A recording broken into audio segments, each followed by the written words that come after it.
नवनाथ कथासार नवनाथ कथामृत अध्याय 32. त्रिविक्रमराजाची कथा। राजाच्या मृत्यूनंतर त्याच्या देहात मच्छिंद्रनाथाचा संचार। चौरंगीनाथास तपश्चर्येस बसविल्यानंतर मच्छिंद्रनाथ व गोरक्षनाथ तेथून निघून गिरिनार पर्वती गेले व त्यांनी दत्तात्रेयाचे दर्शन घेतले। मच्छिंद्रनाथास पाहताच दत्तात्रेयास परमानंद झाला। मच्छिंद्रनाथास केव्हा भेटेन असे त्यास होऊन तो त्या भेटीची वाट पाहत होताच। मुलाने आईस भेटावे तसे मच्छिंद्रनाथाच्या भेटीने दत्तास झाले। मग उभयतांच्या प्रेमपूर्वक सुख दुःखाच्या गोष्टी झाल्या। त्याने त्यास पोटाशी धरून आता येथेच राहा, तीर्थयात्रेस जाऊ नका म्हणून सांगितले। ते उभयता तेथे 6 महिनेपर्यंत राहिले। पुढे ते तीर्थयात्रा करावयास आज्ञा मागू लागले। जगाच्या उद्धारासाठी आम्ही जन्म घेतला आहे, यास्तव आम्हास एके ठिकाणी राहता येत नाही असे मच्छिंद्रनाथाने सांगितल्यावर दत्तात्रेयाने त्यास तीर्थयात्रा करावयास जाण्याची आज्ञा दिली। दत्तात्रेयास सोडून जाते वेळेस त्यास फार वाईट वाटले। त्याच्या डोळ्यातून एकसारखे प्रेमाश्रू वाहत होते। ते त्या ठिकाणाहून काशीस जाण्याच्या उद्देशाने निघाले व फिरत फिरत प्रयागास गेले। त्या समयी तेथे त्रिविक्रम नावाचा राजा राज्य करीत होता। तो काळासारखा शत्रूवर तुटून पडे। तो मोठा ज्ञानी असून उदास होता। त्यास सर्व सुखी अनुकूल होती, परंतु पुत्रसंतती नसल्यामुळे त्यास ती सर्व सुखी गोड लागेनात। त्याची साधू संतांच्या ठिकाणी अति निष्ठा असे। त्याच्या राज्यात याचक फारसा दृष्टीस पडत नसे। त्याची प्रजा कोणत्याही प्रकारची काळजी न वाहता आनंदामध्ये राहत होती। त्याची राणी महापतिव्रता असून त्याच्या मर्जीनुरूप वागत असे, परंतु पोटी संतती नसल्याने ती थोडी खिन्न असे। राजा दिवसेदिवस थकत चालल्यामुळे पुत्रप्राप्तीची निराशा वाटून तिला वारंवार दुःख होई। अशी ती काळजीत पडली असता एके दिवशी राजा परलोकवासी झाला। तेव्हा राज्यात मोठा हाहाकार झाला। राणी रेवती तर दुःखसागरात बुडून गेली। तिजवर दुःखाचे डोंगर कोसळले। त्रिविक्रमराजासारखा राजा पुन्हा होणार नाही असे त्याचे अनेक गुण गाऊन लोक विलाप करू लागले। साऱ्या प्रयागभर रडारड झाली। त्या संधीस मच्छिंद्रनाथ व गोरक्षनाथ त्या शहरात प्रविष्ट झाले। त्यावेळी मच्छिंद्रनाथास तेथील परिस्थिती ऐकून कळकळा आला। धन्य हा राजा की ज्यासाठी सर्व लोक हळहळत आहेत। अशा राजास पुन्हा जिवंत करून दुःखातून सर्वांस सोडवावे असे मच्छिंद्रनाथाच्या मनात आले। त्याने राजाची आयुष्यमर्यादा शोधून पाहिली, तो ब्रह्मस्वरूपी जाऊन मिळाला असे दिसले। तेव्हा त्याचा उपाय हरला, कारण बीजा वाचून वृक्ष कसा होईल। मग मच्छिंद्रनाथ गावातून परत जाऊ लागला, परंतु गोरक्षनाथाचे मन इतके कळवळले होते की लोकांस त्या दुःखात ठेवून त्यास परत जावेना। तरी तो तसाच मच्छिंद्रनाथाबरोबर गेला। गावाबाहेर एक शिवालय होते, त्यात ते दोघे जाऊन बसले। तेथून जवळच राजाच्या प्रेतास संस्कार करण्यासाठी नेऊन ठेवले होते। प्रेतासमागमे पुष्कळ मंडळी होती।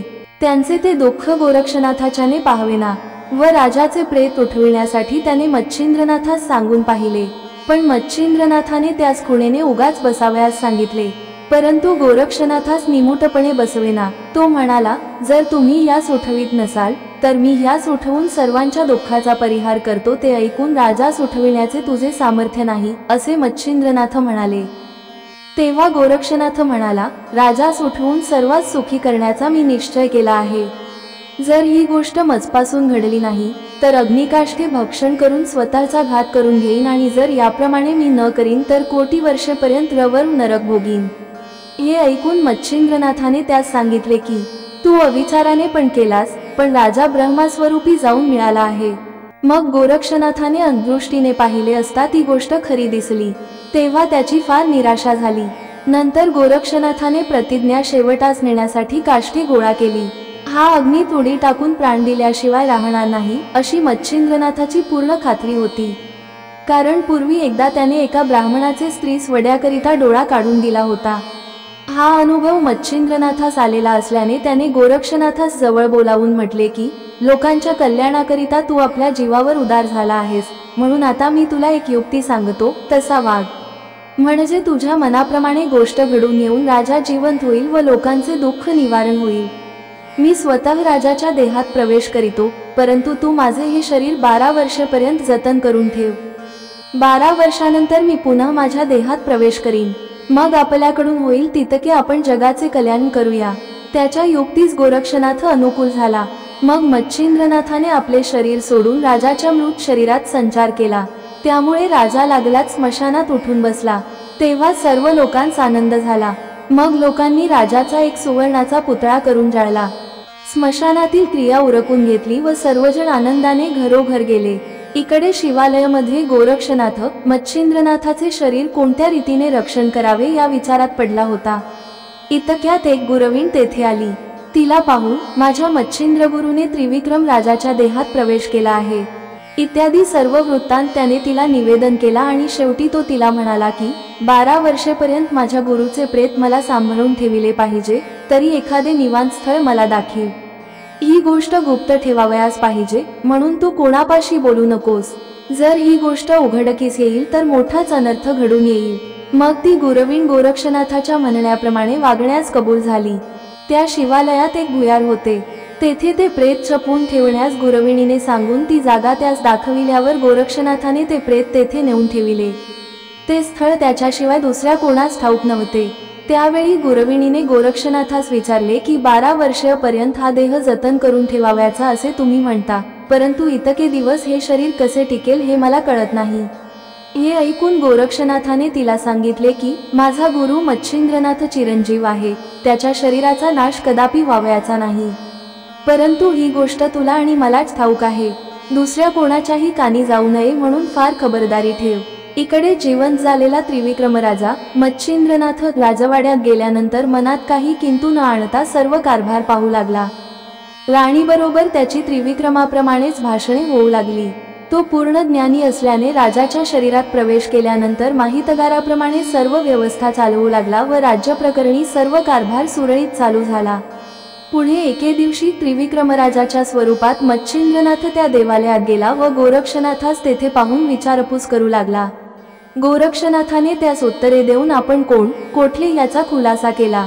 तसेच मच्छिंद्रनाथाचे शरीर सांभाळून ठेविले होते ती जागाही नेऊन दाखविली व बर्बर भाषेत सर्व हकीकत सांगितली. मग राजा क्षणभर तेथे बसून आपल्या राजवाड्यात गेला. याप्रमाणे राजा नित्य शिवालयात जात असे व आपले शरीर ठेवलेली जागा पाहत असे. तो काही वेळ शिवाजवळ व काही वेळ गोरक्षाजवळ बसून प्रेमपूर्वक गोष्टी करीत असे. याप्रमाणे 3 महिने एकसारखा क्रम चालला असता एके दिवशी गोरक्षनाथाने राजास सांगितले की आता आम्ही तीर्थयात्रेस जातो. आपण योगासाधन करून स्वस्थ असावे व स्वहित साधून स्वशरीराचे संरक्षण करावे. ते गोरक्षनाथाचे सर्व म्हणणे मच्छिंद्रनाथाने मान्य करून त्यास तीर्थयात्रा कराव्यास जाण्याची आज्ञा दिली व गोरक्षनाथ तीर्थयात्रेस गेला. पुढे 6 महिन्यांनी रेवती राणी गरोदर राहिली. 9 महिने पूर्ण होताच ती प्रसूत होऊन पुत्ररत्ना झाले. 12वे दिवशी मुलास पाळण्यात घालून धर्मनाथ असे नाव ठेविले. त्या मुलाचे वय 5 वर्षाचे झाल्यावर एके दिवशी राजा व राणी शिवालयात पूजा करावयास गेली. तेथे राणीने शिवाची पूजा केल्यावर प्रार्थना केली की हे शंकरा, हे उमापते, राजा त्रिविक्रम याच्या आधी मला मरण दे. मी सुवासीन असता मरणे हे उत्तम होईल. रेवती राणीने केलेली प्रार्थना ऐकताच तेथील गुरविणीस खदखदा हसू आले. ते पाहून राणीने तिला विचारले की काहीतरी आश्चर्य वाटल्याशिवाय तुला हसू येत नाही, तरी तुला कोणते नवल वाटले ते तू मनात संशय न धरता मला सांग. तेव्हा गुरवीण म्हणाली की तुम्ही ती हकीकत विचारू नये व मला ही खरी हकीकत तुम्हापाशी बोलता येणार नाही, का की कदाचित अनर्थही घडून यावयाचा, म्हणून मला भय वाटते. आम्ही दुर्बळ असून तुम्ही सत्ताधीश आहात आणि मी सांगेन ती हकीकत ऐकून तुम्हास क्रोध आल्यास आमच्या जीवावर येऊन बेतायचे. ते ऐकून माझ्यापासून तुला कोणत्याही प्रकारचे दुःख व जीवास काही एक भीती होणार नाही असे राणीने तिला वचन दिले. मग गुरविणीने तिला मुळापासून शेवटपर्यंत संपूर्ण वृत्तांत निवेदन केला. शेवटी ती म्हणाली, त्रिविक्रमराजा मरण पावला असून त्याच्या देहात मच्छिंद्रनाथाने संचार केला आहे. या कारणाने तू विधवा असता सुवाशीव म्हणवितेस म्हणून मला हसू आले, परंतु तू आता इतकेच कर की ही गोष्ट कोणाजवळ बोलू नको. नंतर राणीच्या आग्रहावरून गुरविणीने तिला मच्छिंद्रनाथाचे शरीर भुयारात होते ते नेऊन दाखविले. ते पाहून रेवती उदास होऊन राजवाड्यात गेली. तिला चैन पडेना. नाना प्रकारच्या कल्पना तिच्या मनात येऊ लागल्या. ती म्हणाली, दुर्दैवाने पतिव्रतापणास मी अंतरले हे खचित. योगायोग होता त्याप्रमाणे घडून आले, पण पुढे येणाऱ्या परिस्थितीचा आतापासून बंदोबस्त केला पाहिजे. स्वस्थ बसून राहता कामा नये. वास्तविक पाहू गेले असता मच्छिंद्रनाथाचा हा हल्लीचा संसार आहे, परंतु 12 वर्षांनी पुन्हा येणारे संकट टाळले पाहिजे.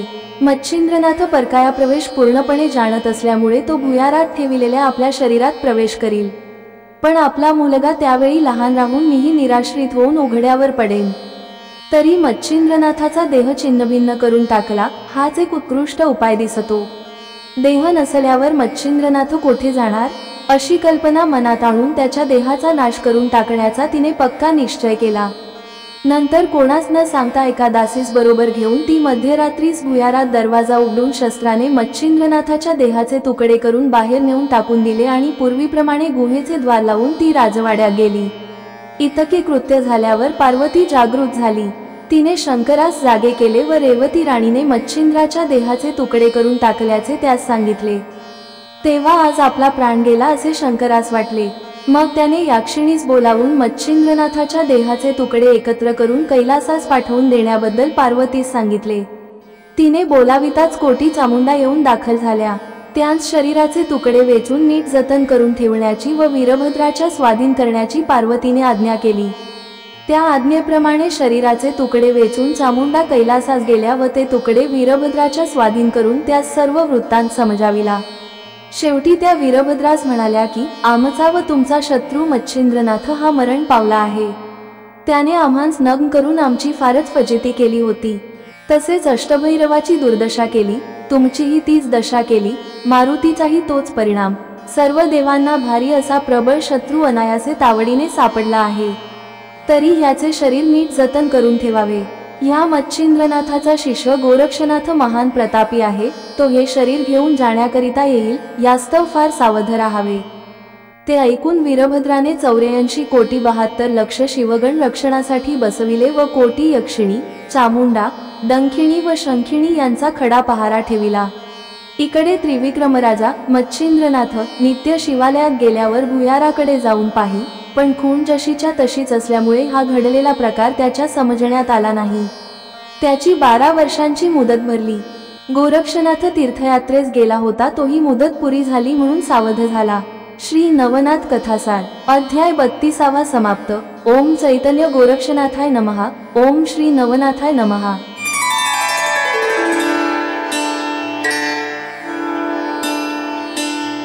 श्री नवनाथ कथासार नवनाथ कथामृत अध्याय 33. माणिक शेतकऱ्याची भेट, त्याची परीक्षा. चौरंगीनाथास बरोबर घेऊन मच्छिंद्रनाथाकरिता वीरभद्राबरोबर युद्ध.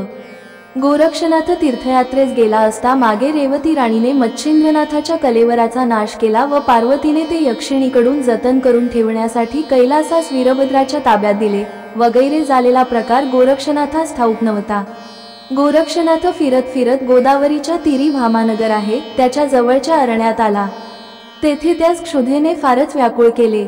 उदक सुद्धा कोठे मिळेना. परंतु तो तसाच फिरत असता माणिक या नावाचा एक 10 वर्षे वयाचा शेतकऱ्याचा मुलगा शेतात काम करीत असताना त्याने पाहिला.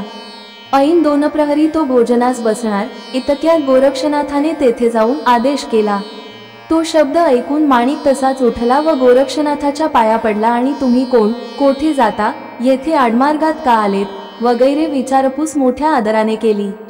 तेव्हा गोरक्षनाथाने सांगितले की मी जती आहे. मला आता तहान व भूक फार लागली असून जर काही अन्न पाण्याची सोय होईल तर पहा. हे ऐकताच माणिक म्हणाला, महाराज, तयारी आहे, भोजनास बसावे.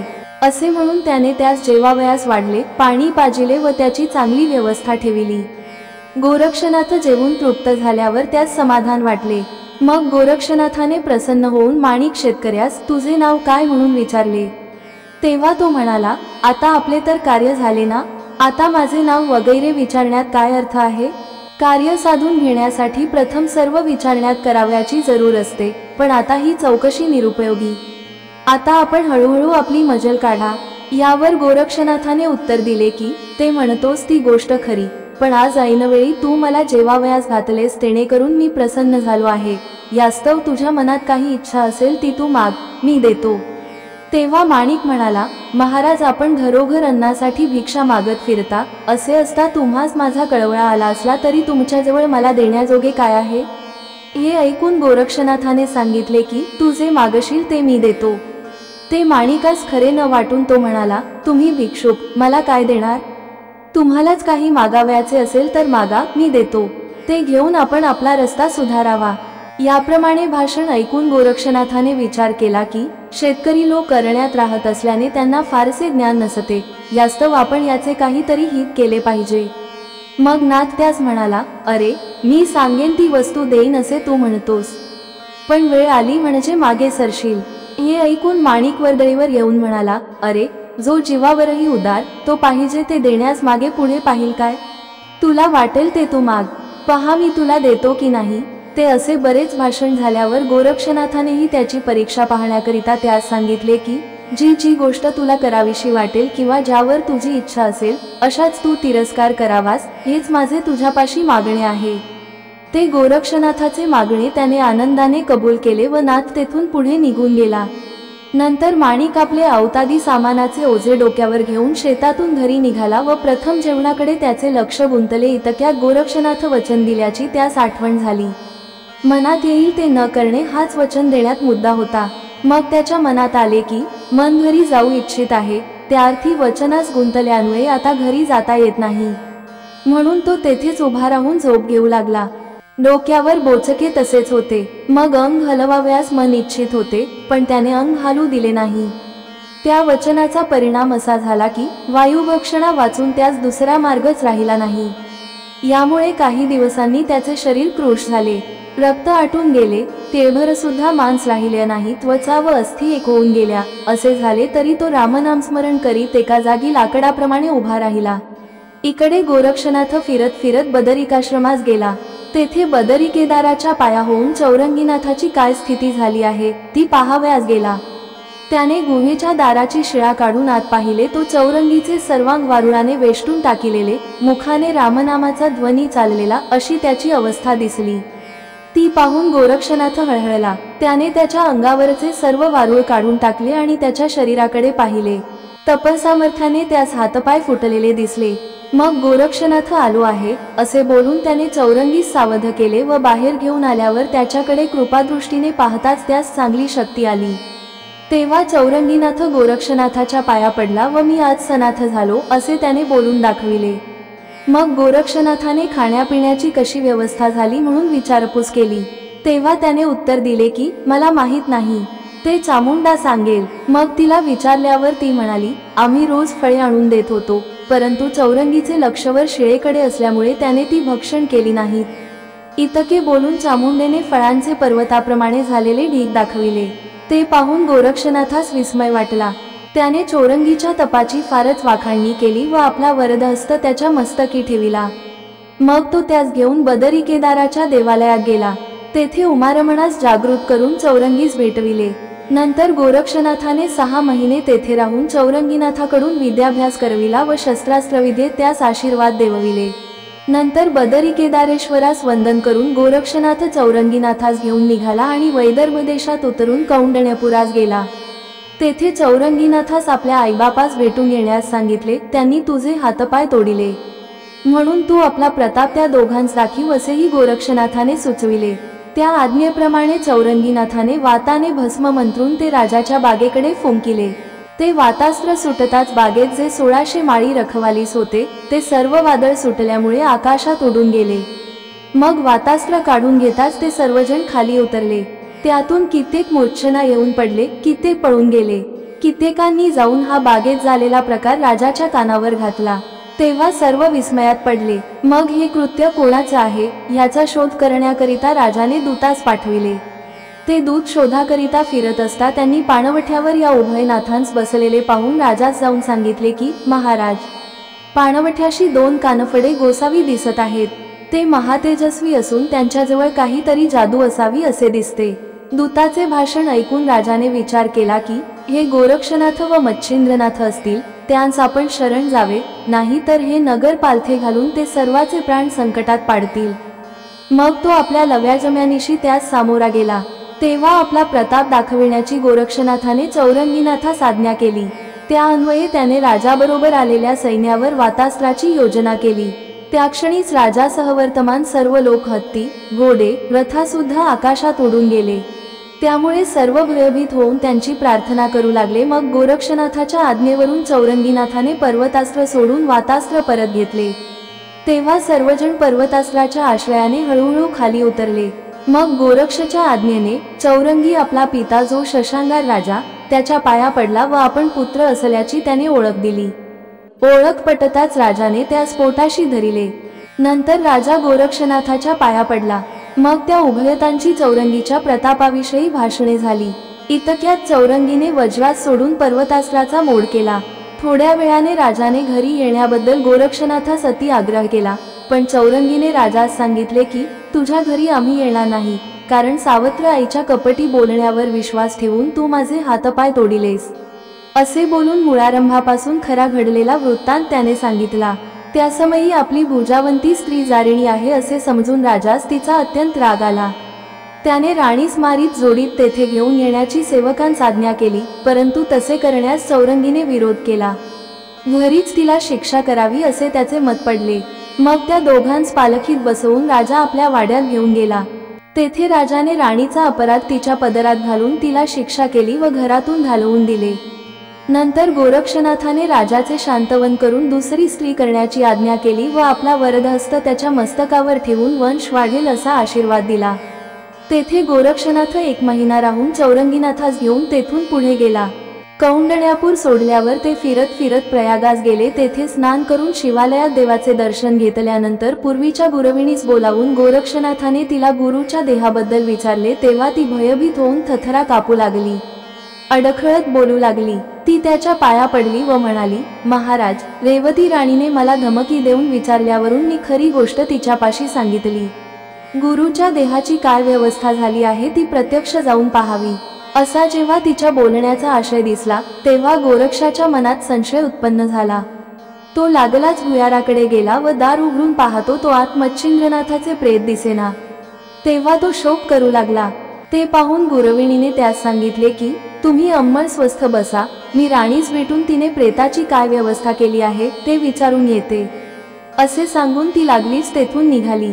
नंतर तिने राजवाड्यात जाऊन राणीची भेट घेतली आणि राणीस म्हटले, मच्छिंद्रनाथाच्या शरीराबद्दल मी तुमच्यापाशी गोष्ट काढून 12 वर्षाची मुदत सांगितली होती, ती पुरी झाली म्हणून मला आज त्या गोष्टीचे स्मरण झाल्यावरून आपल्याकडे आले आहे। ते तिचे भाषण ऐकून राणी तिला एकीकडे घेऊन गेली व म्हणाली, राजा त्रिविक्रमाच्या देहात मच्छिंद्रनाथाने प्रवेश केला व आपला देह शिष्याकडून शिवालयाच्या भुयारात लपवून ठेविला वगैरे हकीकत तू मला सांगितलीस।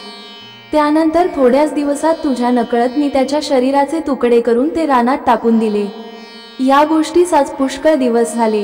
ते तुकडे किडीमुंग्यांनी खाऊन सुद्धा टाकले असतील। अशा रीतीने मी चिंतेचे बीज समूळ खणून टाकिले। आता तू निर्धास्त राहा। राणीचे हे भाषण ऐकून ती फारच घाबरली, परंतु नशिबावर हवाला ठेवून व आता पुढे काय भयंकर परिणाम होणार अशी भीती मनात आणून तिने परत येऊन गोरक्षनाथास ती हकीकत सांगितली। तेव्हा त्यास अत्यंत राग आला आणि राणीस शिळा करण्याचे त्याच्या मनात आले, परंतु आता ती मच्छिंद्रनाथाची स्त्री असल्यामुळे आपली माता झाली असा विचार येऊन तिला शिक्षा करण्याचा विचार त्याने सोडून दिला। त्याने मनात विचार केला की गुरुच्या शरीराचे तुकडे झाले असले तरी ते नाश पावाव्याचे नाहीत, कोठेतरी पडलेले असतील ते शोधून काढावे। नंतर त्या उद्योगास लागण्याचे त्याने ठरविले आणि तो चौरंगीस म्हणाला, मच्छिंद्रनाथाच्या देहाचा शोध करण्याकरिता मी माझा देह येथे ठेवून सूक्ष्म रूपाने जातो, माझ्या शरीराचे तू नीट संरक्षण कर। येथील राणी रेवती हिने मच्छिंद्राच्या देहाचा जसा नाश केला तसा ती माझ्याही शरीराचा नाश करील, यास्तव फार सावधगिरी ठेव। असे सांगून गोरक्षनाथ शरीरातून प्राण काढून जिकडे तिकडे पाहू लागला। त्याने सूक्ष्म रूपाने सर्व पृथ्वी, पाताळ, स्वर्ग आदी करून सर्व ठिकाणी धुंडून पाहिले, पण पत्ता लागेना। शेवटी तपास करीत करीत तो कैलासास गेला व शिवगणांस पाहू लागला। तेथे मच्छिंद्रनाथाच्या अस्थि, त्वचा, मांस वगैरे त्यास दिसून आले। त्यावेळेस त्या शिवगणांस वीरभद्र सांगत होता की 12 वर्षांची मुदत पुरी झाली, आता मच्छिंद्रनाथाच्या शरीराचे रक्षण करण्यास फारच सावध राहा, कारण त्याचा शिष्य गोरक्षनाथ हा शोध करण्यासाठी केव्हा कोणत्या रूपाने येईल याचा नेम नाही। हे वीरभद्राचे शब्द गोरक्षनाथाच्या कानी पडताच तो तेथून निघून पुन्हा परत येऊन आपल्या देहात शिरला। मग गोरक्षनाथ व चौरंगीनाथ एक विचार करून भस्म व झोळी घेऊन युद्धास सिद्ध झाले। गोरक्षनाथाने सूर्यावर प्रथम पर्वतास्त्राची योजना केली, तेणेकरून त्याचा रथ चालेना। सूर्याने वज्रास्त्राने पर्वतास्त्राचा मोड केला व मला अडथळा करण्यासारखे पर्वतास्त्र सोडणारा कोण याचा सूर्याने मनात शोध केला। तो गोरक्षनाथाजवळ आला। त्याचा ताप लागू नये म्हणून गोरक्षनाथाने चंद्रास्त्राची योजना करून कोटी चंद्र निर्माण केले, जेणेकरून थंडावा येऊन सूर्याचा ताप लागेनासा झाला। नंतर गोरक्ष व चौरंगी हे दोघेही सूर्याच्या पाया पडले। यावेळेस मला हैराण करण्याचे कारण कोणते म्हणून सूर्याने विचारल्यावर गोरक्षनाथाने सांगितले की मच्छिंद्रनाथाचा देह शिवगणांनी कैलासास नेला आहे। यास्तव आपण मध्यस्थी करून तो आमच्या हातात येईल असे करावे, म्हणजे आपले आम्हावर मोठे उपकार होतील। गोरक्षनाथाचे ते भाषण ऐकून शिष्टाई करण्याचे कबूल करून सूर्य कैलासास गेला। त्यास पाहताच शिवगणांनी त्याच्या पाया होऊन येण्याचे कारण विचारल्यावर गोरक्षनाथकडून मध्यस्थीचे काम घेऊन आलो आहे असे सांगून सूर्याने त्यास मच्छिंद्रनाथाचे शरीर परत द्यावे म्हणून फारच सुरस बोध केला व गोरक्षनाथाचा प्रतापही वाखाणिला। परंतु सूर्याच्या बोलण्याचे वीरभद्राजवळ वजन पडले नाही। त्याने उत्तर दिले की मच्छिंद्रनाथाने आम्हास अत्यंत त्रास देऊन दुःसह दुखे भोगावयास लावून आमचे प्राण सुद्धा धोक्यात घातले। असा शत्रू अनायासे आमच्या तावडीत आलेला असल्याने प्राण गेले तरी आम्ही त्यास सोडून देणार नाही। जर गोरक्ष युद्ध करील तर त्याचीही मच्छिंद्राप्रमाणे अवस्था करू असे वीरभद्राचे वीरश्रीचे भाषण ऐकून सूर्याने त्यास सांगितले की एवढे पाणी जर तुमच्यामध्ये होते तर मच्छिंद्रनाथाने मागे तुमची दुर्दशा करून प्राणावर आणून बेतविले, तेव्हा तुमचा प्रताप कोणीकडे लपून राहिला होता? आता तो सहज तुमच्या हातात आला म्हणून तुम्ही इतकी मिजाज करीत आहात। पण मच्छिंद्र आणि गोरक्ष हे दोघे सारखे बलवान आहेत, शिवाय त्यावेळेस मच्छिंद्रनाथ एकटाच होता। आता गोरक्षनाथाच्या साह्यास चौरंगीनाथ आला आहे। यास्तव तुझ्या या अविचारी व दांडगाईच्या उत्तराने चांगला परिणाम घडून येणार नाही। परंतु सूर्याने सांगितलेले हे सर्व भाषण फुकट गेले व काही झाले तरी मच्छिंद्राचा देह परत देणार नाही असे वीरभद्रादिकांनी स्पष्ट सांगितले। मग सूर्याने त्यास सांगितले की तुम्ही आता इतके करा की हे युद्ध कैलासास न होता पृथ्वीवर होऊ द्या। कैलासास झाले तर कैलासाचा चुराडा होऊन जाईल असे सांगून सूर्य तेथून निघाला। सूर्य निघून गेल्यावर युद्धाकरिता तुम्ही पुढे चला, मी मागाहून लवकर येतो असा वीरभद्राचा शिवगणांस हुकूम झाला। त्याप्रमाणे अष्टभैरव गुण आदी करून सर्व युद्धास येऊन थडकले। 72 कोटी 84 लक्ष गण शस्त्रास्त्रांसह युद्धास आले असे पाहून गोरक्ष व चौरंगी सावध झाले। दोन्ही बाजू जयाची इच्छा धरून लढू लागल्या। शेवटी चौरंगीच्या मोहिनी व वातास्त्रांनी वीरभद्राच्या दळातील लोकांचा मोड होऊन ते भ्रमिष्ठासारखे होऊन देहभान विसरले। इतक्यात वीरभद्र चामुंडासह येऊन दाखल झाला। आपल्या दळाचा पराभव झाला असे पाहून वीरभद्र गोरक्षनाथावर चवताळला। त्यांनी एकमेकांच्या नाशास उद्युक्त होऊन शस्त्रास्त्रांचा एकसारखा मारा चालू केला। परंतु गोरक्षाच्या शक्तीमुळे वीरभद्राची अनेक शस्त्रे व अस्त्रे दुर्बल झाली। शेवटी गोरक्षनाथाने संजीवनी अस्त्राची योजना करून सकल दानव उठविले। त्यात त्रिपुर, मधु महिषासूर, जलंधर काळेवन, अद्यासूर, बकासूर, हिरण्यापक्ष, हिरण्याकशिपू, मुचकुंद, वक्रंदत, रावण, कुंभकर्ण इत्यादी अनेक महापराक्रमी राक्षस युद्धासाठी येऊन पोचले। त्यावेळी 33 कोटी देवांनी रणक्षेत्र सोडून आपापली विमाने पळविली व त्यांना मोठी चिंता उत्पन्न झाली। त्यांनी वैकुंठास जाऊन हा सर्व प्रकार श्रीविष्णूच्या कानावर घातला। तेव्हा आता पुन्हा अवतार घ्यावा लागेल असे वाटून त्यालाही काळजी पडली। मग विष्णूने शंकरास बोलावून आणून सर्व वृत्तांत त्यास सांगितला व वीरभद्राच्या वेडेपणाने या पल्ल्यास गोष्ट आली असे सांगितले। मग तंटा मिटवून विघ्न टाळण्यासाठी ते गोरक्षनाथाकडे गेले व त्यास त्यांनी पुष्कळ प्रकारांनी समजावून सांगितले। परंतु गुरुचे शरीर माझ्या स्वाधीन करा म्हणजे तंटा मिटेल असे गोरक्षनाथाने स्पष्ट उत्तर दिले। मग शंकराने चामुंडास पाठवून मच्छिंद्रनाथाचा देह आणविला व गोरक्षनाथाच्या स्वाधीन केला आणि राक्षसांस अदृश्य करावयास सांगितले। तेव्हा गोरक्ष म्हणाला, अस्त्राच्या योगाने राक्षस उत्पन्न होता, संजीवनी मंत्र प्रयोग केल्यामुळे राक्षस उत्पन्न झाले आहेत। यास्तव पुनः अवतार घेऊन त्यास मारून टाका किंवा वीरभद्राची आशा सोडा। दोहोतून जसे मला सांगाल तसे मी करीतो। हे ऐकून शक्राने सांगितले की मधुदैत्य माजला त्यावेळेस आम्ही रानोमाळ पळून गेलो। शेवटी एकादशीस अवतार घेऊन त्याचा नाश करावा लागला। अशी संकटे अनेक वेळा सोसावी लागली। यास्तव आता विलंब न लाविता लवकरच राक्षसांचा बंदोबस्त कर, आम्ही वीरभद्राची आशा सोडून दिली असे शिव व विष्णू त्यास म्हणू लागले। त्यावेळी प्रतापवान वीरभद्र एकटाच त्या राक्षस मंडळींशी लढत होता। ते पाहून गोरक्षनाथाने वाताकर्षण अस्त्राची योजना केली आणि मंत्र म्हणून भस्म फेकताच वीरभद्रासह सर्व राक्षस गतप्राण होऊन निश्चेष्ट जमिनीवर पडले। तेव्हा शंकर व विष्णू यांनी गोरक्षनाथाची स्तुती केली। मग गोरक्षनाथाने अग्न्यस्त्र योजून निश्चेष्ट पडलेल्यास जाळून टाकले। हा वाताकर्षण प्रयोग नाथपंथा वाचून देवदानवास ठाऊक नव्हता। श्री नवनाथ कथासार अध्याय 33 समाप्त। ओम चैतन्य गोरक्षनाथाय नमः। ओम श्री नवनाथाय नमः।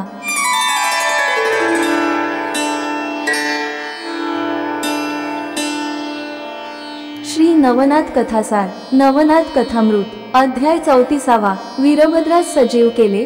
मच्छिंद्रनाथाने त्रिविक्रम राजाचा देह सोडला। अडभंग कथा रेवणनाथ जन्मकथा। युद्धामध्ये वीरभद्र जळल्यानंतर शंकर शोक करीत बसले। ही गोष्ट गोरक्षनाथाच्या लक्षात येताच त्याचे अंतःकरण द्रवून गेले। त्याने विचार केला की ज्या वेळेस गुरुने मला बदरिकाश्रमास तपश्चर्येस बसविले त्यावेळी शंकराने मजविषयी विशेष काळजी बाळगली होती व पुष्कळ श्रम घेतले होते। मातेसमान त्यांनी माझा प्रतिपाळ केला। असा माझा स्वामी आज पुत्राच्या मरणाने शोक करीत असलेला मी पाहावा हे मला शोभत नाही आणि हे अयोग्य कर्म मजकडून झाले असा मनात विचार आणून गोरक्षनाथ शंकराच्या पाया पडला आणि म्हणाला, वीरभद्राचे तुम्हास अतिशय दुःख झाले आहे, परंतु जर मला त्याच्या अस्थी आणून द्याल तर मी वीरभद्रास उठवीन। संजीवनी मंत्राच्या योगाने मी त्यास तेथेच उठविले असते, पण सर्व राक्षसांच्या मेळ्यात तो जळला असल्यामुळे त्याच्याबरोबर पुन्हा राक्षस उठतील। मग वीरभद्राची हाडे मी ओळखून घेऊन येतो असे सांगून शंकर समरभूमीवर गेले। जी हाडे शिवनामस्मरण करतील ती वीरभद्राची हाडे असे ओळखून गोरक्षनाथाजवळ आणली। मग गोरक्षनाथाने संजीवनी मंत्र सिद्ध करून वीरभद्रावर भस्म टाकताच वीरभद्र उठून धनुष्यबाणाची चौकशी करू लागला व म्हणू लागला की आता राक्षसांचा संहार करून शेवटी गोरक्षनासही यमपुरीस पाठवून देतो। तेव्हा शंकराने त्यास म्हटले, आता व्यर्थ बोलू नका। नंतर त्यास संपूर्ण मजकूर निवेदन केला आणि त्याची व गोरक्षनाथाची मैत्री करून दिली। इतक्यात वायुचक्री भ्रमत असलेले 72,84,00,000 शिवगण गोरक्षनाथास नमस्कार करून परत कैलासास गेले।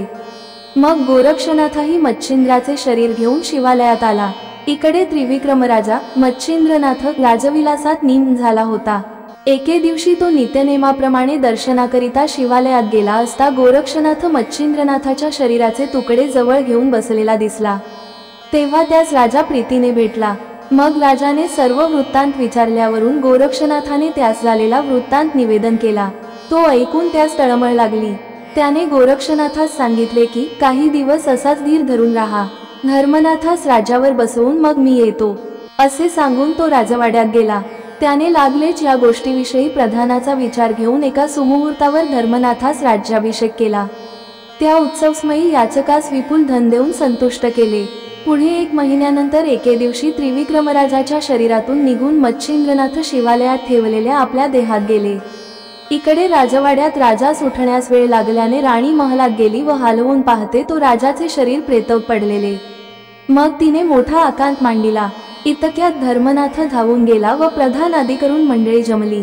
या बातमीने नगरात एकच हाहाकार होऊन गेला। त्रिविक्रमराजा मरण पावला हा वृत्तांत शिवालयामध्ये गोरक्षनाथ होता त्यास लोकांकडून समजला।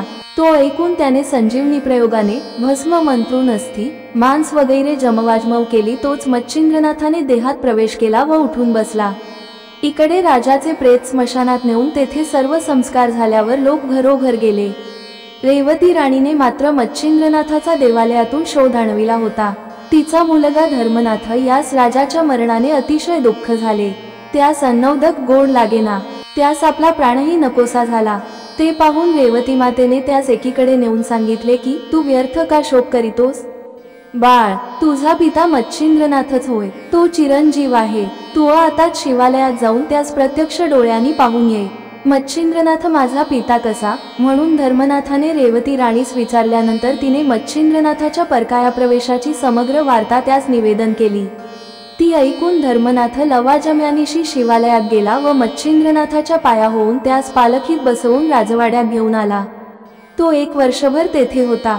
नंतर मच्छिंद्रनाथ गोरक्षनाथ चौरंगीनाथ हे तीर्थयात्रेस जावयास निघाले। त्यासमयी धर्मनाथास परम दुःख झाले। तोही त्यांच्या समागमे तीर्थयात्रेस जावयास सिद्ध झाला। तेव्हा मच्छिंद्रनाथाने त्याची समजूत केली की मी 12 वर्षांनी परत येईन, त्यावेळी गोरक्षनाथाकडून तुला दीक्षा देववीन व मज समागमे घेऊन जाईन। आता तू रेवतीची सेवा करून आनंदाने राज्यवैभवाचा उपभोग घे। अशा रीतीने मच्छिंद्रनाथाने त्याची समजूत केल्यावर ते तिघे तेथून निघाले। ते त्रिवर्ग तीर्थयात्रा करीत करीत गोदातटी धामानगरात येऊन पोचले। त्या ठिकाणी गोरक्षनाथास माणिक शेतकऱ्याचे स्मरण झाले। त्याने त्या मुलाबरोबर झालेला सर्व मजकूर मच्छिंद्रनाथास कळविला।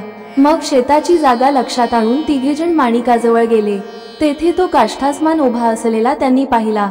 त्याच्या अंगावर तिळभर सुद्धा मांस नसून हाडांचा सांगाडा मात्र उरला होता व तोंडाने सारखा राममंत्राचा जप चालला होता। त्याचे ते कडक तप पाहून गोरक्षनाथाने तोंडात बोट घातले व मी म्हणतो तो हाच माणिक असे त्याने मच्छिंद्रनाथास सांगितले। मग तिघेजण त्याच्याजवळ गेले व त्यांनी त्यास तप पूर्ण करावयास सांगितले। तेव्हा त्याने त्यांस उत्तर दिले की तुम्हाला ही पंचायत कशाला पाहिजे? तुम्ही आपले येथून चालू लागा, विनाकारण का खोटी करता? त्यांनी त्यास जे जे विचारावे त्या प्रत्येक प्रश्नाचा माणिक उलट जबाब देई। ते पाहून मी आता ह्याच युक्तीने ताळ्यावर आणतो असे गोरक्षनाथाने म्हटले। मग गोरक्षनाथ एकटाच तेथे राहून मच्छिंद्रनाथ व चौरंगीनाथ जवळच्या झाडाखाली बसले व गोरक्ष काय करीतो हे पाहू लागले। गोरक्षनाथाने माणिकाजवळ उभे राहून मोठ्याने म्हटले की आहा, असा तपस्वी मी अजून पावेतो पाहिला नव्हता। अशाचा उपदेश घेऊन ह्यास गुरु करावा हेच चांगले। माझे दैव उदयास आले म्हणून समजावं। नंतर गोरक्ष त्यास बोलला, स्वामी, मी आपणास गुरु करीत आहे, तर आपण कृपा करून मला अनुग्रह द्यावा। हे ऐकून माणिक त्यास म्हणाला, बेट्या, एवढा मोठा झालास तरी अजून तुला अक्कल नाही। तू मला गुरु करू पाहतोस, त्यापेक्षा तूच का माझा गुरु होईनास? त्याचा उलटा जबाब येणार हे ओळखून गोरक्षनाथाने त्यास हा प्रश्न केला होता। त्याप्रमाणे उत्तर ऐकताच गोरक्षनाथाने त्यास मंत्रोपदेश केला। त्यामुळे तो त्रिकाळज्ञानी सोडून गोरक्षनाथाच्या पाया पडला। तेव्हा गोरक्षनाथाने शक्तिप्रयोग मंत्रून गोरक्षाने त्यास हाती धरून मच्छिंद्रनाथाकडे नेले। त्यांनी त्याचा विचित्र स्वभाव पाहून त्याचे नाव अडभंग असे ठेवले व त्यास नाथदीक्षा देऊन ते चौघे मार्गस्थ झाले। वाटेत गोरक्षनाथाने अडभंगास सकल विद्यात निपुण केले। नंतर तीर्थयात्रा करीत 12 वर्षांनी प्रयागास आले। त्यावेळेस धर्मनाथ राजास पुत्र झाला असून त्याचे नाव त्रिविक्रम असे ठेविले होते। हे चौघे गावात आल्याची बातमी धर्मनाथास समजताच तो त्यांस सामोरा जाऊन राजवाड्यात घेऊन गेला। धर्मनाथाने आपल्या मुलास राजावर बसवून आपण योगदीक्षा घेण्याचा निश्चय केला। माघ महिन्यातील पुण्यतिथ द्वितीया, जिला धर्मबीज असे म्हणतात, त्या दिवशी गोरक्षनाथाने धर्मनाथास अनुग्रह देऊन दीक्षा दिली। त्यावेळेस सर्व देव बोलाविले होते। नगरवासी लोकांचाही मोठा मेळा जमला होता। सर्वजण प्रसाद घेऊन आनंदाने आपापल्या स्थानी गेले। दरसाल असाच उत्सव होऊन प्रसाद मिळावा अशी देवांसुद्धा सर्वांनी आपली इच्छा दर्शविली। मग धर्मनाथ बीजेचा उत्सव प्रतिवर्षी करण्याची गोरक्षाने त्रिविक्रमास आज्ञा दिली। तेव्हा सर्वांस आनंद झाला व दरसाल या दिवशी उत्सव होऊ लागला। गोरक्षनाथाने आपल्या किमयागिरी नामक ग्रंथात असे लिहिले आहे की आपापल्या शक्तीनुसार जो कोणी हे बीजेचे व्रत करील त्याच्या घरी दोष, दारिद्र्य, रोग आदी करून विघ्ने स्वप्नात देखील यावयाची नाही। त्या पुरुषाचा संसार सुयत्रित चालेल, प्रत्यक्ष लक्ष्मी त्याच्या गृही वास्तव्य करील। याप्रमाणे धर्मनाथ बीजेचा महिमा होय। धर्मनाथास नाथदीक्षा दिल्यानंतर ते तिघेजण त्यास घेऊन निघाले।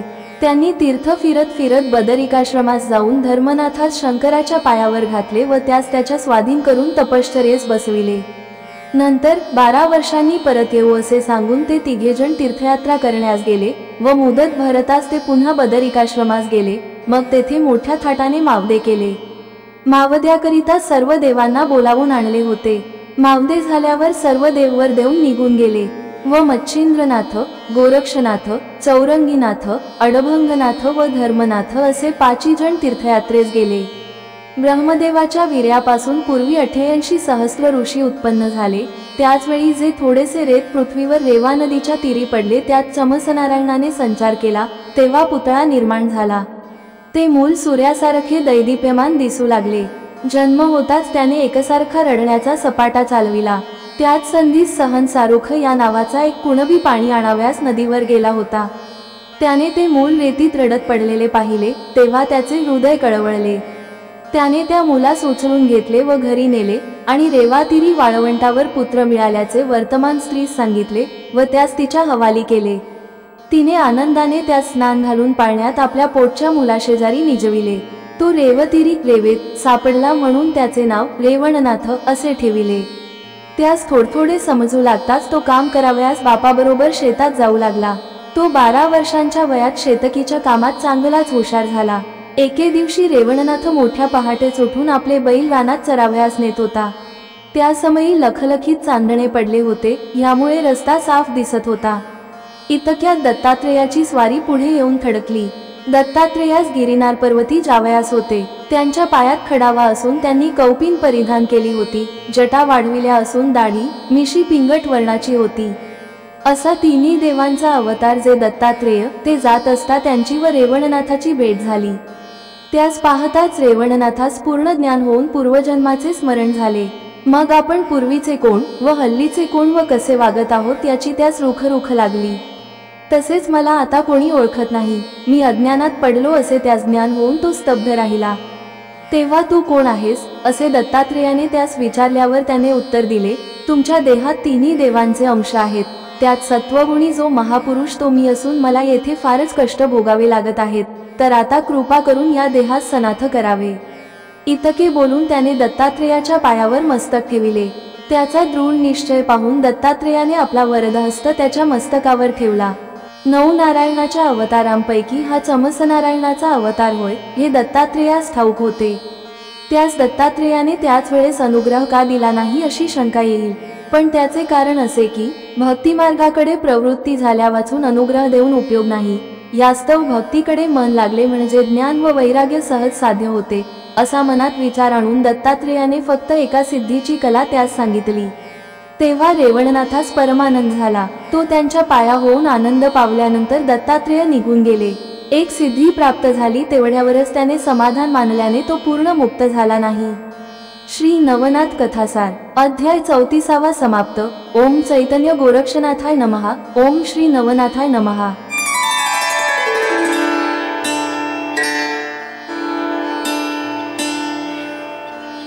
श्री नवनाथ कथासार नवनाथ कथामृत अध्याय 35। रेवणनाथास सिद्धीची प्राप्ती, त्याची तपश्चर्या व वरप्राप्ती, सरस्वती ब्राह्मणाच्या मृत पुत्राकरिता यमलोकीय गमन। रेवणनाथाने एका सिद्धिकलेस बोलून दत्तात्रेयास परत पाठविल्यानंतर रेवणनाथ शेतात गेला। दत्तात्रेयाने त्याची त्या वेळेची योग्यता ओळखूनच एक सिद्धकलेवर त्यास समाजावून वाटेस लाविले होते। रेवणनाथ शेतात गेला व काम झाल्यावर तो मंत्रप्रयोगाचे गाणे गाऊ लागला। तेव्हा सिद्धी प्रत्यक्ष येऊन उभी राहिली व कोणत्या कार्यास्तव मला बोलाविले म्हणून विचारू लागली। प्रथम त्याने तिला नाव विचारले तेव्हा मी सिद्धी आहे असे तिने सांगितले। ज्या वेळेस दत्तात्रेयाने रेवणनाथास सिद्धी दिली होती त्या समयी त्याने तिच्या प्रतापाचे वर्णन करून सांगितले होते की सिद्धी काम कराव्यास प्रत्यक्ष येऊन हजर राहील व तू सांगशील ते कार्य करील। जेवढे उपभोग घेण्याचे पदार्थ पृथ्वीवर आहेत तेवढे सर्व ती एका अर्थक्षणात पुरवील। सारांश जे जे तुझ्या मनात येईल ते ती करील, यास्तव जे तुला कार्य करावयाचे असेल ते तू तिला सांग। अशी तिच्या पराक्रमाची परस्फुटता करून दत्तात्रेयाने त्यास बीजमंत्र सांगितला होता। ती सिद्धी प्राप्त झाल्याचे पाहून रेवणनाथास किंचित गर्व झाला, परंतु स्वभावाने तो निस्पृह होता। एके दिवशी तो आनंदाने मंत्रप्रयोग म्हणत शेतात काम करीत असता महिमा नावाची सिद्धी जवळ येऊन उभी राहिल्याने त्यास परमानंद झाला। त्याने हातातील औत व दोर टाकून तिला सांगितले की जर तू सिद्धी आहेस तर त्या पलीकडच्या झाडाखाली धान्याची रास पडली आहे, ती सुवर्णाची करून मला चमत्कार दाखव, म्हणजे तू सिद्धी आहेस अशी माझी खात्री होईल। मग मला जे वाटेल ते काम मी तुला सांगेन। त्याचे भाषण ऐकून महिमा सिद्धी म्हणाली, मी एका क्षणात धान्याच्या राशी सुवर्णाच्या करून दाखवीन। मग तिने धान्याच्या राशी सुवर्णाच्या डोंगराप्रमाणे निर्माण करून दाखविल्या। त्याची खात्री झाली। मग तो तिला म्हणाला, तू आता माझ्यापाशी राहा, तू सर्व काळ माझ्याजवळ असलीस म्हणजे मला जे पाहिजे असेल ते मिळण्यास ठीक पडेल। त्यावर ती म्हणाली, मी आता तुझ्या सन्निध राहीन, परंतु जगाच्या नजरेस न पडता गुप्त रूपाने वागेन। तू माझ्या दर्शनासाठी वारंवार हेका धरून बसू नको, तुझे कार्य मी ताबडतोब करीत जाईन। रेवणनाथाने तिच्या म्हणण्यास होकार दिल्यावर ती सुवर्णाची रास अदृश्य करून गुप्त झाली। मग रेवणनाथ सायंकाळपर्यंत शेतात काम करून घरी गेला। त्याने गोठ्यात बैल बांधिले व रात्री स्वस्थ निजला। दुसरे दिवशी त्याने मनात आणले की आता व्यर्थ कष्ट का म्हणून करावे। मग दुसरे दिवशी तो शेतात गेलाच नाही। त्यामुळे सुमारे प्रहर दिवसपर्यंत वाट पाहून त्याचा बाप सहनसारुख हा त्यास म्हणाला, मुला, तू आज अजूनपर्यंत शेतात का गेला नाहीस? हे ऐकून रेवणनाथाने उत्तर दिले की शेतात जाऊन व रात्रंदिवस कष्ट करून काय मिळवायचे आहे। त्यावर बाप म्हणाला, पोटासाठी शेतात काम केले पाहिजे। शेत पिकले की पोटाची काळजी करावयास नको, नाही तर खावयाचे हाल होतील व उपाशी मरावयाची पाळी येईल। यावर रेवणनाथ म्हणाला, आपल्या घरात काय कमी आहे म्हणून शेतात जाऊन दिवसभर खपून पोट भरण्यासाठी धान्य पिकवावे? आता मेहनत करण्याचे काही कारण राहिले नाही। ते ऐकून बापाने म्हटले, आपल्या घरात अशी काय श्रीमंती आहे? मी एक दिवस कसा लोटीत आहे हे माझे मलाच ठाऊक। ते ऐकून रेवणनाथ म्हणाला, उगीच तुम्ही खोटे बोलता, सारे घर सोन्याचे व धान्याने भरलेले आहे। मी बोलतो हे खरे की खोटे ते एकदा पाहून तरी या, उगीच काळजी का करता? मग बाप पाहू लागला असता घरात सोन्याच्या व धान्याच्या राशीच्या राशी पडलेल्या दिसल्या। त्यावेळेस त्यास मोठेच आश्चर्य वाटले। मग हा कोणीतरी अवतारी पुरुष असावा असे त्याच्या मनात ठसले व तो रेवणनाथाच्या तंत्राने वागू लागला। रेवणनाथाचा बुंधुलगाव मोठा असून रहदारीच्या रस्त्यावरच होता, यामुळे गावात नेहमी पांथस्थ येत असत। रेवणनाथास सिद्धी प्राप्त झाल्यानंतर गावात येणाऱ्या पांथस्थास रेवणनाथ इच्छाभोजन घालू लागला। ही बातमी साऱ्या गावात पसरली।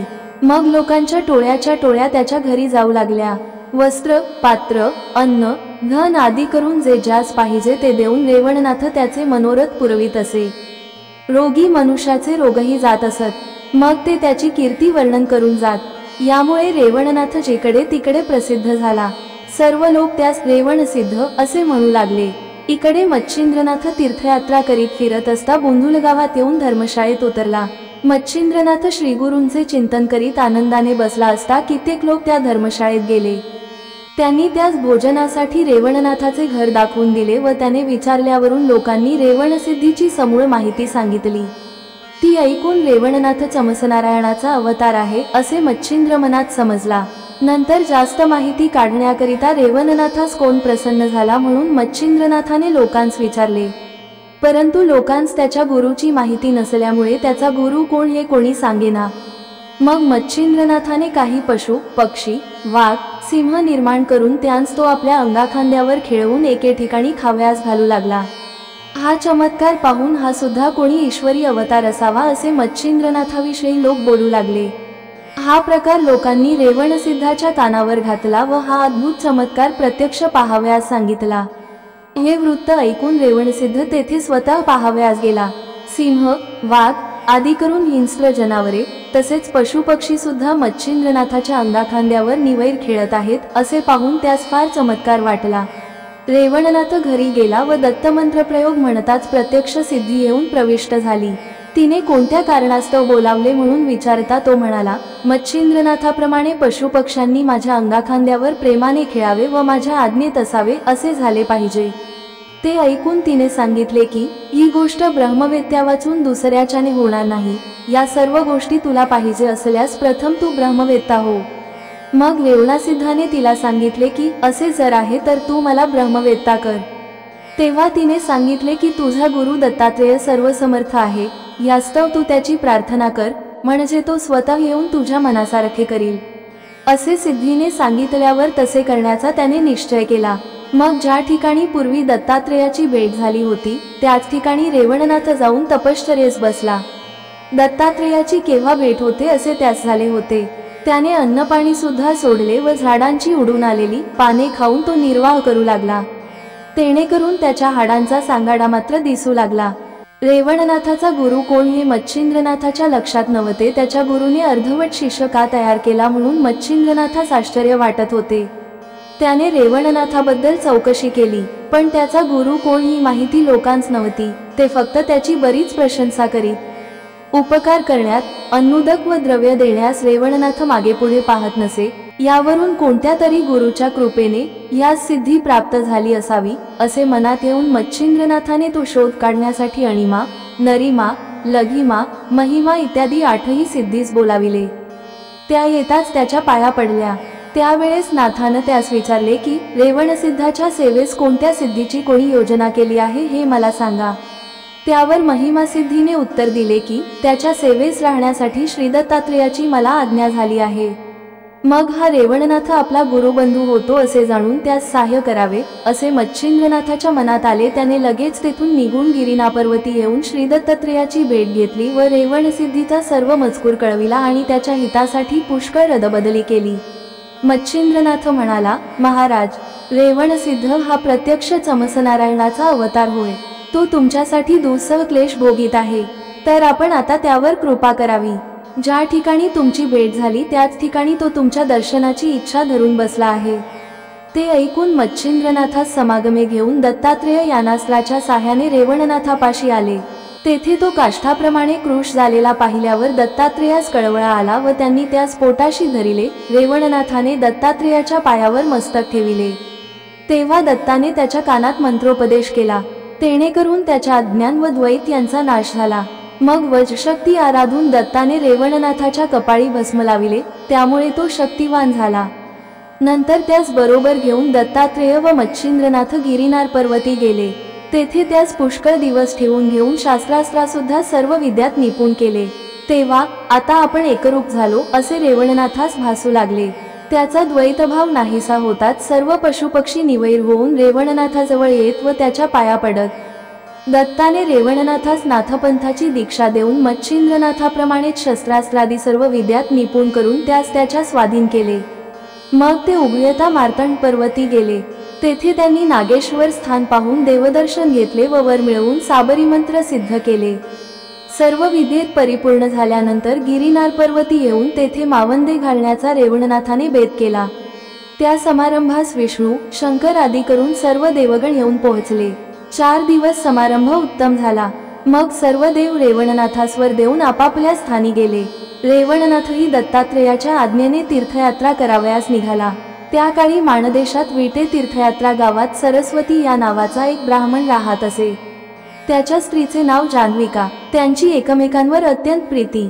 त्यांस मुले होत, पण ती वाचत नसत। 8-10 दिवसातच ती मुले मरत। याप्रमाणे त्याचे 6 पुत्र मरण पावले। 7वा पुत्र मात्र 10 वर्षेपर्यंत वाचला होता व आता यास भय नाही असे जाणून सरस्वती ब्राह्मणाने अतिहर्षाने ब्राह्मण भोजन घेतले। त्या समयी पंचपक्वाने केली होती व प्रयोजनाचा बेत उत्तम ठेविला होता। त्याच दिवशी त्या गावात रेवणनाथ आला। तो भिक्षा मागवयास फिरत असता त्या ब्राह्मणाकडे गेला। त्यास पाहताच हा कोणी सत्पुरुष आहे अशी ब्राह्मणाची समजूत झाली।